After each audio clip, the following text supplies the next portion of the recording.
A história da imigração alemã para o Brasil começou no ano de 1824, quando a primeira leva de imigrantes chega ao Rio Grande do Sul, dando origem à cidade de São Leopoldo.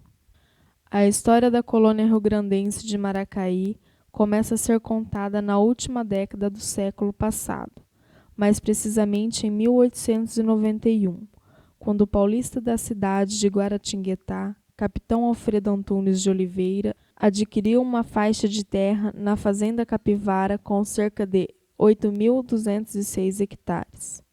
Em 1922, o capitão Antunes celebrou com os alemães Otto Eisenhardt e Júlio Malves um contrato de venda de quase metade da fazenda, cerca de 4.000 hectares.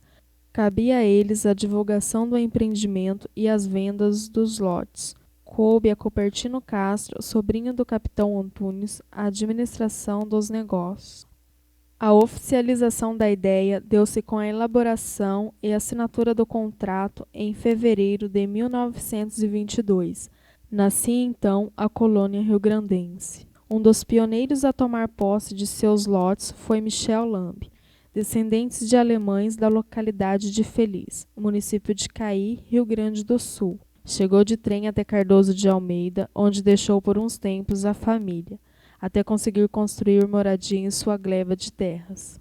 Em seguida começaram a chegar também os alemães vindo do Espírito Santo, família dos Ludwig, por exemplo. Vieram também muitas famílias da Europa, em sua maioria da Alemanha. A língua comum era o alemão, com os mais variados dialetos conforme a região de origem. Michel Lamb faleceu em 1934. Em 1939 foi constituída a Cooperativa Rio-Grandense, tendo seu irmão Gustavo Baduino Lamb como presidente. A participação do corretor Eisenhardt gerou muitas dificuldades no relacionamento entre os colonos e o proprietário. Muitos tiveram inclusive que pagar novamente pelos seus lotes de terra. O projeto de colonização inicial da fazenda Capivara resultou na formação de novos núcleos ao redor, tais como a colônia Castelo Branco, às margens do rio Anhumas e a colônia do Caçador. A sociedade que compunha a colônia rio-grandense era formada especialmente por descendentes de alemães vindos do Rio Grande do Sul, do Espírito Santo e alemães natos vindos da Alemanha e da Prússia Oriental. Haviam também alguns russos, austríacos, suíços e poloneses. A base econômica da comunidade alemã foi o cultivo intenso do solo. No princípio da colônia alemã, os colonos encontravam o solo tomado por densa mata. Depois de limpar o solo, iniciava-se o plantio e o cultivo dos produtos primários de sobrevivência: milho, feijão, mandioca e outros produtos para o uso caseiro. Não faltavam, entretanto, os criames de suínos e bovinos. Os alemães também trouxeram o cultivo da alfafa, o que fez a colônia rio-grandense uma das maiores regiões produtoras do Brasil. A alfafa era prensada e enviada para São Paulo, para alimentar a cavalaria oficial do governo. Depois da alfafa surgiu a cultura do algodão, que anos mais tarde foi substituída pela cultura do trigo e soja, e posteriormente o milho.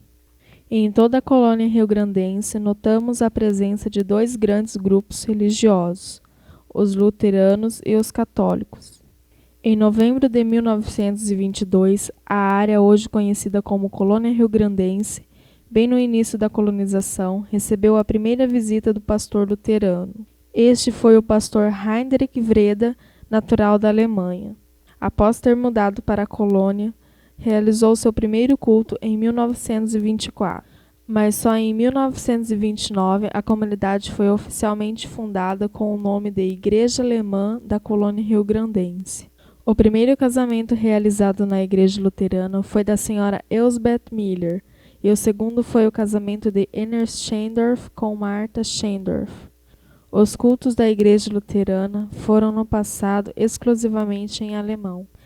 O grupo católico da colônia aglomerou-se em torno da primeira capela no núcleo urbano de Laranjeiras. A primeira missa foi realizada em 1926 na casa do colono Bernardo Ludwig, em Laranjeiras. Era então atendida pelo padre Carlo Dietz, que vinha de Maracaí a cavalo para a realização de batizados, casamentos e missas. O primeiro padre da paróquia foi Johann Eichmann, quando já fora constituída a primeira casa paroquial de Madeira. Segundo os depoimentos colhidos no ano de 1923, chegaram do estado do Espírito Santo o senhor Miguel Ludwig e família, estabelecendo-se em uma propriedade próxima. Naquela época, esta localidade era conhecida apenas por Laranjeiras, devido à existência de laranjais silvestres, que se encontravam nas margens do córrego que por aqui passa. Em 1924, chegaram as famílias dos senhores João e Bernardo Ludwig, estabelecendo-se aqui em Laranjeiras e fundado na pequena vila. Nesta mesma época, chegaram da Alemanha os irmãos Neumann, composto por Francisco, Paulo, Aloísio, Augusto, Otto, Bruno e Maria, que logo em seguida trouxeram seus pais, Augusto Neumann e Maria Madalena Neumann. Chegaram também Henrique Lins, Léo Sokolovski, Bruno Grindwald, José Grimm, Antônio Krause, José Belau, Francisco Wein, Leopoldo Engelsberg e seu amigo Henrik Meisner, Franz Fitschau, Carlos e Franz Hippler. No ano de 1926, chega aqui a família do senhor José Luiz Ludwig. No ano de 1927, juntamente com o senhor Henrique Lins, o senhor José construiu a primeira capela que localizava-se ao lado da atual igreja. O padroeiro da capela tornou-se São José e, por consenso entre os colonizadores, a localidade passou a denominar-se São José das Laranjeiras. Logo depois, o senhor Henrique Lins esculpiu a estátua de São José, talhada em madeira, em que se encontra até hoje no altar da igreja.